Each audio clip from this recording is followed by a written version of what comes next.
네, 안녕하세요. 이루신문의 신민석 기자입니다. 오늘은 주간 이슈 음모론에 대해 이야기를 해볼까 합니다. 사실 저는 이번에는 그렇게 못 느끼는 사안이었는데, 왜냐면 이런 쪽에 대해서 기자들은 되게 둔감해지고 대중은 민감해지는 영역. 왜냐면 기자들은 취재를 안 하니까. 그럼 저희는 팩트가 확인되게 될 수 있는데 음모론은 파봐야 답이 안 나오기 때문에.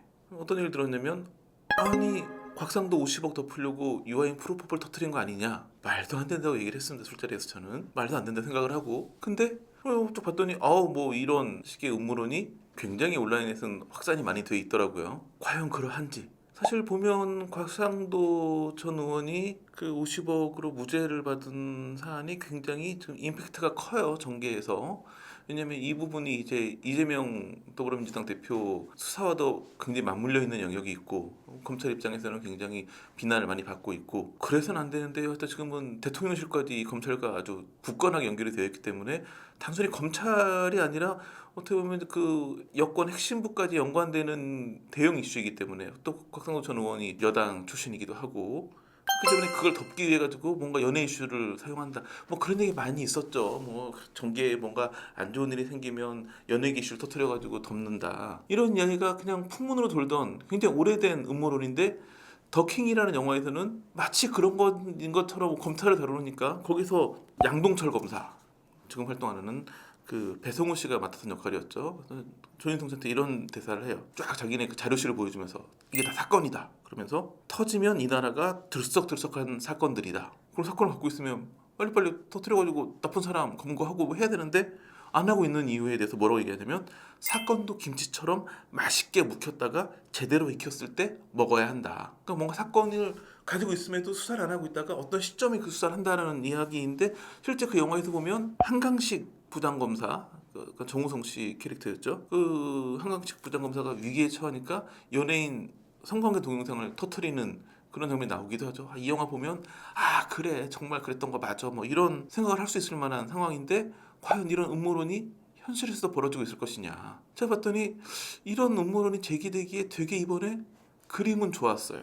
2월 8일 오후 2시에 서울중앙지법 형사합의 22부에서 곽상도 전 의원 사건에 대한 선고 공판이 있었어요. 핵심은 그거였죠. 곽상도 전 의원의 아들이 화천대유에서 근무하다가 퇴사를 했는데 퇴직금과 상여금 명목으로 50억을 받았어요. 그래서 이 부분이 이 퇴직금이나 이거 50억을 받은 건 아들이지만 사실상 곽상도 전 의원에 대한 뇌물이었다라고 검찰이 기소를 한 거였는데, 법원에서 무죄가 나왔죠. 그러면서 발칵 뒤집혔죠. 사실 보면 약간 이제 검찰 수사도 이상한 게, 50억 클럽이라고 굉장히 거론된 사람이 많았었는데 딱 한 명 기소한 게 곽상도 전 의원인데, 그게 이제 무죄가 나왔으니까. 게다가 이건 이제 김만배 씨라든지 이제 이거에 굉장히 중요한 증언이 됐던 부분들이 법원에서 배척이 됐기 때문에, 같은 요지로 진행하고 있는 이재명 대표 수사도 영향을 미칠 수 있는 뭐 중요한 판결이었는데, 여하튼 곽상도 50억 무죄 말이 돼, 이런 여론이 형성되는 상황이었죠. 그게 2월 8일 오후 2시니까 오후 2시 이후에 오후 내내 곽상도 50억이 굉장히 이슈가 됐죠. 이날 밤 9시 반에 TV조선에서 단독 보도를 하나 해요. 30대 영화 배우가 프로포폴 상습 투약 혐의로 이미 경찰 소환 조사도 받았다, 뭐 이런 내용이에요. 이런 게 터지면 크죠. 첫 번째, 프로포폴 사건도 큰데다가 30대 영화 배우예요. 주연급이래. 그때부터 뭐가 시작될까요? 이니셜 놀이가 시작되죠. 근데 이니셜 놀이가 굉장히 빨리 끝났어요. 9시 반 정도에 보도가 됐는데 11시 정도, 한 90분 정도 지난 다음에 11시 정도에 유아인 소속사에서 공식 입장을 밝혔어요. 유아인 씨는 최근 프로포폴 관련해 경찰 조사를 받았다. 모든 조사에 적극적으로 협조하고 있으며 문제가 되는 부분에 대해서는 적극 소명할 예정이다. 뭐 내용은 그냥 빤한 내용인데, 핵심은 뭐냐면 이렇게 이니셜 보도됐는데 그 이니셜의 주인공이 먼저 딱 실명 까고 입장내는 거 흔치 않은 경우거든요. 여하튼 그러면서 이날 오후 2시에 곽상도 50억이 확 이슈가 됐는데, 밤 11시 정도에 유아인 프로포폴로 이슈가 확 바뀌어요. 그러면서 그 다음 날인 9일 날은 유아인 프로포폴이 굉장히 화제가 됐죠. 이런 그림, 그러니까 같은 날 2시와 9시 반 보도, 11시 공식 입장, 뭘 덮기 위해서 시기적으로는 딱 맞아요. 음모론 쪽으로 봤을 땐 시기적으로 딱 맞아요. 근데 과연 이 음모론이 사실일까요? 음모론이라고 말씀드리는 이유는 저도 모르죠, 사실 여부는. 그런데 첫 번째 의아한 부분, 그래서 덮였을까요? 지금 곽상도 50억보다 유아인 프로포폴이 더 화제일까요? 우선은 급이 안 맞아요. 유아인 프로포폴 정도로는 곽상도 50억이라는 이슈를 덮기에는 당장 화제가 분산되긴 하겠지만 덮을 만한 화제는 아닌 거죠. 왜냐하면 프로포폴이, 연예인 프로포폴 사건 때문에 막 보도도 많이 되고 막 그렇잖아요. 연예인이 무리를 빚으면 활동을 중단을 해요. 그럼 어느 순간에 컴백을 해요. 저희가 보니까 연예인이 빚었던 무리 사항 중에서 가장 컴백이 빠른 사안 중에 하나가 프로포폴이에요. 그만큼 그리 심각한 무리는 아니라는 의미가 되겠죠. 그리고 또 유한 씨 같은 경우에는 뭐 이게 뭐 자기가 불법으로 투약한 것도 아니고 병원 가서 제대로 처방받고 한 거기 때문에 나는 뭐 프로포폴 때문에 한 게 아니었다. 프로포폴이 필요한 시술을 많이 받았을 뿐이다. 뭐 이런 식으로 주장을 하고 있기 때문에 뭐 진위도 따져봐야 되고, 시기적으로 봤을 때 유아인이 경찰 조사를 받은 건 2월 6일이고 2월 8일 날 이 보도가 나왔어요. 그리고 2월 10일 날 국가수에서 감정 결과가 나왔어요. 근데 10일 날이 더 컸죠. 감정 결과에 프로포폴은 우선 음성이 나왔어요. 왜냐면 프로포폴은 체내에 있는 시간이 길지 않기 때문에 엉뚱하게 대마초가 양성이 나왔어요. 프로포폴하고 대마는 또 완전히 달라지죠. 그러니까 이제 아까 그 더킹에서 대사에 의하면 사건이 제대로 익었을 때 터트려야 한다. 그러니까 사건을 김치에 비유한 거였는데 김치가 완성된 날은 2월 10일이에요. 그 국가수 결과까지는 본 다음에 가야 되는데 그 다음에 이제 익혀가지고 터트리면 되는데 이 상황은 뭐냐면 아직 김치가 재료 준비만 되고 아직 김치를 다 버무리지 않은 상황이에요. 2월 8일은 그 시점에 터진 거죠. 제가 봤을 때는 2월 8일 날 TV조선 보도를 보면서 제일 열받은 사람은 경찰일 것 같아요. 이 수사하던 경찰은 경찰청 마약수사대가 잘해서 이걸 잘해서 이렇게 터트려야 되는데 지금 뭐 이제 재료 준비하고 있는데 먼저 터져버린 거죠. 그나마 이틀 뒤에 대마가 나오면서 뭐 좀 상황이 했지만 사실은 경찰 입장에서는 대마까지 다 해서 이렇게 잘 해서 딱 발표했어야 되는데 김이 확 새버린 거죠. 근데 이제 음모론적인 시각에서 보면 그만큼 급했던 거 아니냐. 김치를 잘 익혀서 터트려야 되는데 너무 급하니까 김장 담그다 말고 아직 잘 버무리지도 않았지만 먼저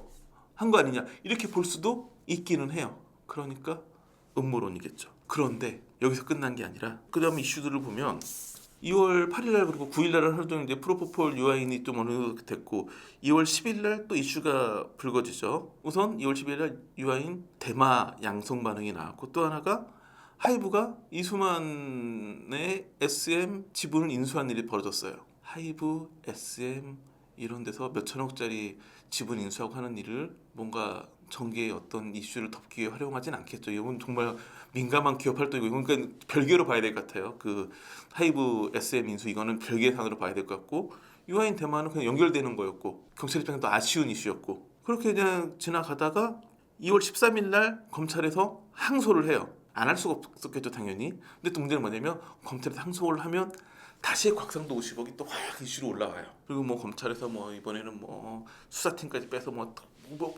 이슈가 많이 되는 상황에서 다시 곽상도 50억이 화제되는데 2월 14일 날 다시 연예계 이슈가 연이어 터져요. 우선 박민영 씨가 검찰 조사 받았다는 이야기가 2월 14일 날 보도가 됐죠. 그다음에 2월 14일은 또 뭐가 있냐면 40대 영화 배우의 음주운전 사건이 터져요. 그것도 시기적으로 2월 8일 날 오후랑 밤, 그다음에 2월 13일 날 항소한 다음에 14일 날 또 연예 이슈가 터지고 하니까 이거 역시 다 같은 흐름 아니냐라고 볼 수 있는데 우선 이날 아마 그 박민영 씨는 약간 늦게 알려졌고 이날 하루 종일 화제가 됐던 건 그 40대 영화 배우 음주운전인데 처음에는 그 40대 배우가 누구야? 30대 배우 프로포폴 때랑 똑같았죠. 이니셜로 시작됐어요. 심지어는 이제 막 누구누구 하니까 그 소속사에서 우리 배우 아닙니다. 이 입장을 낼 만큼 막 이니셜로 심해졌는데 알고 봤더니 동명이인이었어요. 유명 배우와 이름이 같은 일반인이 음주운전을 했는데 그게 이제 잘못 보도되면서 이름이 같으니까 연예인인 것처럼 잘못 보도가 된 해프닝에 불과했고 박민영 씨 같은 경우에는 이 음모론대로 하자면 검찰에서 박민영도 오늘 소환 조사 받아서 쓱 흘렸다는 이야기인데 제가 그쪽 뭐 출입 기자들이나 법조팀도 팀장을 하고 있기 때문에 쭉 들어보면 오히려 남부지검은 박민영 보도되는 거를 되게 막으려고 노력을 많이 했어요. 그날 소환 조사하는 과정에서 뭐 일도 있었고 해가지고 그 기자들한테 좀 보도를 자제해달라라고 막 부탁을 했는데 결국은 이제 방법이 없는 게 아무리 뭐 이렇게 뭐 이런 사정이 있으니까 좀 이건 보도를 자제해달라. 왜냐면 알고 그냥 쓰진 않으니까 확인 전화 올 거예요. 오늘 뭐 박민영 씨가 소환 조사 받았다는 게 사실이에요. 그러면 뭐 이런 사정이 있고 하니까 좀 보도를 자제해달라. 그럼 대부분이 또 그 말을 들어요. 근데 꼭 말 안 듣는 매체가 있죠. 단독을 딱 한 군데 나와버리면 그다음부터는 방법이 없는 거예요. 다 나오는 거예요. 그래서 박민영 씨 검찰 소환조사 보도는 제가 알고 있기로는 검찰은 최대한 좀 기사가 안 나오게 하려고 노력을 했는데 터져나왔거든요. 근데 이런 부분을 일반 대중은 알 수가 없죠. 그러니까 이제 그 기자들만 아는 이거는 박민영 씨는 일부러 맞춰서 터트리는 사안은 분명히 아니까 유아인 씨 프로포폴 사건이 이렇게 오후 2시랑 밤 9시 반에 보도되는 과정에서 뭐 TV조선이 뭘 했냐가 아니라 그 만약에 음모론대로 흘린 거라면 경찰에서 흘릴 수 있는 거죠. 기자 한 명한테 흘리면 단독 보도되고 쫙 되는 거니까. 그거는 유아인 씨 보도는 정확히 모르겠어요. 그건 음모론적인 시각인데 박민영 씨는 제가 그렇게 확인한 걸로 의하면 그 연결고리가 없어요. 오히려 검찰에서 막으려고 했던 사안이니까. 그러니까 2월 14일까지 엮기는 좀 애매해 보이고. 그래서 지금의 쭉 흐름 봤을 때는 곽상도 50억 무죄를 덮으려고 연예인 사건을 터뜨렸다라고 하는 건 유아인 씨 프로포폴 같은 경우에는 어느 정도 좀 시기적으로는 음모론으로 볼 수 있는 시각도 있긴 하지만 크게 덮일 만한 사안이 아니었기 때문에 저는 그것도 약간 그냥 음모론인지 사실은 아닌 걸로 보여지고, 그 다음에 이제 14일 날까지 벌어진 일들은 전혀 관계가 없어 보인다라는 정도 수준인데, 기자들 입장에서는 음모론은 다 아니라고 해요. 왜냐면 대부분의 음모론은 뭐냐면 이거를 덮기 위해서 이걸 터트린다. 터트리는 주체는 뭔가 단독 보도나 특정 보도를 한 거잖아요.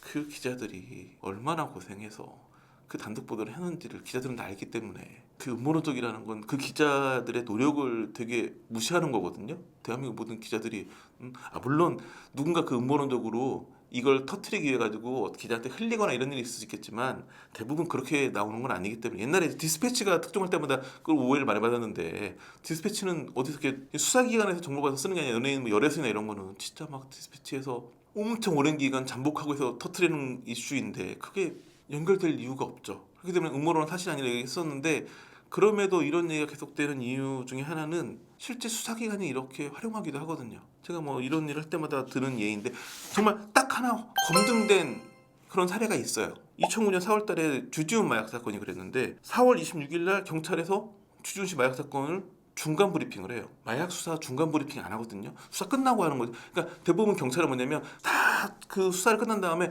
검찰에 송치한 다음에 브리핑을 해요. 물론 그 전에 수사 과정에서 이게 보도되면 이게 막 물어보면 그냥 뭐 답은 해줄지 모르지만 브리핑을 정식으로 하는 건 수사 끝나고 하거든요. 중간 브리핑을 하니까 어디서 기자들이 뭔지 알고 물어본 게 아니라 기자들 불러놓고 얘기를 해요. 주지훈 씨 마약해서 우리가 수사하고 있다고. 심지어는 기자들이 물어봐요. 왜 이걸 중간에 알려주시는 이유가 뭐 그랬더니 그 경찰도 하는 얘기가 통상 수사를 완결해서 검찰 송치 시점에 발표하는 게 맞다.